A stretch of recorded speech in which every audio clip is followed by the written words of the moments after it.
CEO wa kampuni hiyo alikuwa na tabia ya ajabu. Alichukia sana wanawake wanaopaka vipodozi. Hivyo kila mara alipokuwa anarudi kazini, wanawake wote ofisini walilazimika kuondoa makeup zao haraka. Siku hiyo waliposikia amerudi kutoka likizo, waliingiwa na taharuki. Kila mmoja akaanza kujifuta vipodozi, kisha wakavaa suti rasmi wakijiandaa kumpokea. Lakini kulikuwa na msichana mpya ambaye hakujua kabisa sheria hizo. Alisimama pembeni kwa hofu akiwa hajui kinachoendelea. Ndipo meneja mmoja ambaye hakumpenda akamchokoza makusudi, akamsukuma mbele. Lakini hakuna aliyetarajia kilichofuata. Msichana alipoteza mizani na ghafla akamgusa CEO midomoni, kana kwamba alimkumbatia kwa busu.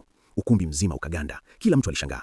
Msichana alihisi dunia imemwangukia. Haraka akaanza kuomba msamaha. Samahani sana, haikuwa makusudi. Lakini cha ajabu, CEO hakukasirika. Badala yake alimkumbatia ghafla na kusema kwa hisia, "Nimekumisi sana." Msichana alichanganyikiwa. Huyu mtu ananiongelea nani? Alijiuliza. Hakumfahamu kabisa. Cha kushangaza zaidi, CEO alimgeukia msaidizi wake na kusema, "Mpandishe cheo awe supervisor, mshahara wa dola milioni 5 kwa mwaka." Wote walibaki vinywa vazi. Kisha akamchukua msichana hadi ofisini kwake, akaanza hata kumkagua kama ameumia.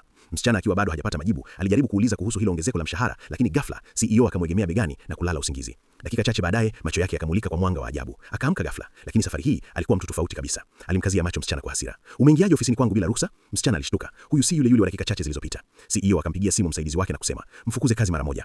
Msichana na msaidizi walishangaa. Msichana akasema kwa hasira, "Wewe una matatizo ya akili, unabadilika kama mtu mwenye personality mbili." Lakini hakuwa na chaguo, akaondoka kwa uchungu. Lakini mambo hayakuishia hapo. Mara tu baada ya msichana kuondoka, CEO alianza kunywa kahawa. Ghafla akakohoa vibaya. Alikuwa amekwama sukari kooni. Kelele hiyo ikawavuta msaidizi na msichana kurudi haraka. Msichana alipomwona hakusita, akamgonga mgongoni kwa nguvu, kisha aliposhindwa akamwangusha chini na kumpa pumzi ya uokoaji. Baada ya muda, CEO alipata nafuu, lakini meneja yule aliyemchukia msichana akamwambia, "Tokeni hapa haraka." Msichana akaondoka bila msaada wote. Baada ya muda, CEO akaamka tena. Macho yake yakamulika tena ule mwanga wa ajabu. Akauliza haraka, "Yuko wapi yule msichana?" Alipoambiwa amefukuzwa, alikasirika sana. Nani alimfukuza? Walipomwambia kuwa ni yeye mwenyewe, alibaki ameduaa.